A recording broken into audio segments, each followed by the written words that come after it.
Hello friends, நம்ம இன்றைக்கி எதை பற்றி பார்க்க போனால் இலக்கிய வரப்பர் எபிசோடில் என்ன இன்ட்ரெஸ்டிங்கான சுவாரஸ்யமான விஷயம் நடக்க போது நாங்கள் பார்க்க போகிறோம். வாங்க வீடியோக்குள்ளே போயிடலாம். நம்முடைய கௌதம இலக்கியாவை பார்த்தீங்கன்னா அனாதாசிரமம் ஆரம்பிக்கிறது முதல்ல பார்த்தீங்கன்னா இந்த பைரவி தடுத்து நிறுத்திடுறாங்க. அதுக்கப்புறம் பார்த்தீங்கன்னா நம்முடைய இலக்கியங்கள் இருக்க ட்ரம்ப் கார்டை யூஸ் பண்ணி அந்த வீடியோ காமிச்சப்பறம் பார்த்தீங்கன்னா நல்ல நேரம் மூட்டுவலிக்குள்ள போயிட்டு அந்த இடத்த புக் பண்ணிவாங்க அப்படின்ற மாதிரி சொல்கிறாங்க. உடனே பார்த்தீங்கன்னா இந்த நம்முடைய ஜானியும் பார்த்தீங்கன்னா கண்டுக்காது போயிடுறாங்க. நம்முடைய இலக்கிய கௌதம் கிளம்பி போகிறாங்க. பின்னாடியே பார்த்தீங்கன்னா கார் எடுத்துக்கிட்டு எங்கே போகிறாங்க, எந்த இடத்துல பில்டிங் வாங்குறாங்க, அந்த ஓனர் யார் அப்படின்றதெல்லாம் தெரிஞ்சதுக்காக பார்த்தீங்கன்னா நம்ம கௌதம் இலக்கியா ஃபாலோ பண்ணிகிட்டே போகிறாங்க. ஒரு இடத்துல பார்த்தீங்கன்னா நிப்பாட்டி நம்முடைய இலக்கியா ஆரம்பிக்க போகிற அனாதை இல்லத்தை பார்க்குறாங்க. போய் பார்த்துட்டு சூப்பராக இருக்குது கௌதம், இதுக்கு கண்டிப்பாக அட்வான்ஸ் கொடுத்து நம்ம புக் பண்ணி ஆகணும் இன்றைக்கி அப்படின்ற மாதிரி சொன்னது பார்த்தீங்கன்னா அதுக்கான இலக்கியா வந்திருக்கோம். ஓனர் வந்துட்டு இருக்காரு. அவர் பார்த்து நேரில் அட்வான்ஸ் கொடுத்துடலாம் அப்படின்ற மாதிரி சொல்லிட்டு ஒரு சந்தோஷமாக இருக்காங்க. அப்போ பார்த்தீங்கன்னா நம்மளுடைய பைரவி பின்னாடியே நின்று என்னதான் பண்ணுறாங்க அப்படின்ற மாதிரி வாட்ச் பண்ணுறாங்க. ஓனரும் வந்துடுறாங்க. அப்புறம் பார்த்தீங்கன்னா நம்ம இலக்கிய ஐயா அந்த வீடு எங்களுக்கு ரொம்பவும் நல்லா இருக்குது, அனாதாசிரமம் ஆரம்பிக்கிறதுக்கு சூப்பரான இடம் அப்படின்ற மாதிரி சொல்லி பேசுகிறாங்க.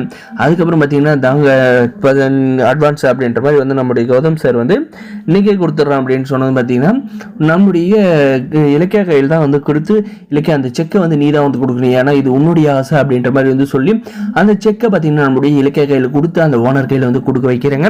இந்த பைரவி பார்த்தீங்கன்னா இங்கே நடக்கிறது எல்லாருமே வாட்ச் பண்ணிக்கிட்டு இருக்காங்க. எதுக்காக பார்த்தீங்கன்னா அந்த ஓனர் கையில் அந்த காசை அடிச்சு பிடுங்கணும், அப்படி இல்லையா நம்மளுடைய இந்த வீடியோ இருக்கக்கூடாது அப்படின்ற மாதிரி நம்முடைய பைரவி திங்க் பண்ணுறேன். ஏன்னா இந்த அனாதாசிரமம் ஆரம்பிக்கிறதுக்கு சுத்தமாக விருப்பம் இல்லைங்க இந்த பைரவிக்கு. ஏன்னா நம்ம சம்பாரிச்ச காசெல்லாம் போதும் அப்படின்ற அவளுக்கு பொறாம. அதுவும் போது இந்த வீட்டில் இருக்கிறவங்க யாரும் நம்மளை மதிக்க மாட்டாங்க, இவங்க இஷ்டத்துக்கு நம்ம சேவிட்டுங்களானா இருக்கிற மரியாதையும் போயிடும் அப்படின்ற மாதிரி யோசிக்கிறாங்க. இதுக்கப்புறம் பார்த்தீங்கன்னா அந்த ஓனரை மிரட்டி ரவுடிங்களை வச்சு மிரட்டி அந்த செக்கை ரிட்டர்ன் வாங்க போகிறாங்க. அந்த வீட்டை பார்த்தீங்கன்னா நான் தர்றதில் விற்கிறதில்லப்பா அப்படின்ற மாதிரி நம்ம கௌதம் இலக்கிய கையில் சொல்ல போகிறாங்க. இதெல்லாம் நம்மளுடைய இலக்கியெல்லாம் கௌதம் கேட்டு எப்படியெல்லாம் யோசிக்க போகிறாங்க. இதுக்கு பின்னாடி பைரவி இருக்காங்களா இருக்க மாட்டாங்களா அப்படின்லாம் யோசிச்சு எதுக்காக இப்படி பண்ணார் அந்த ஓனர் ரொம்ப நல்லவர் அப்படின்ற மாதிரி எல்லாம் யோசிக்க போகிறாங்க. இந்த பைரவி தான் தெரியும் தான் பயங்கர சரியான ஐடி அவளுக்கு இருக்க போகுது. எது எவ்வளோ கஷ்டப்பட்டு இந்த இடத்த பிடிச்சி அட்வான்ஸ் கொடுக்குற நேரத்தில் இப்படி கெடுத்திருக்காரு அப்படிங்களெல்லாம் மிரட்டி அப்படின்ற மாதிரி தெரிஞ்சுன்னா அந்த பைரவி பார்த்தீங்கன்னா இந்த வாட்டியெல்லாம் கரெக்டாக மிரட்டலாம் மாட்டாங்க. கண்டிப்பாக அவளை ஜெயிலுக்கு அனுப்பிடுவாங்க. அப்படி இல்லையா அவளை வீட்டை விட்டு துரத்தி விட போகிறாங்க. வேறு எபிசோடு எல்லாமே இந்த மாதிரி தாங்க கொண்டு போக போகிறாங்க. இந்த வீடியோ பிடிச்சிருந்தா லைக் பண்ணுங்கள், மறக்காத நம்ம சேனல் சப்ஸ்கிரைப் பண்ணாத மறக்காது சப்ஸ்கிரைப் பண்ணி அந்த பெல் ஐக்கனை கிளிக் பண்ணி வச்சுருந்தேன்.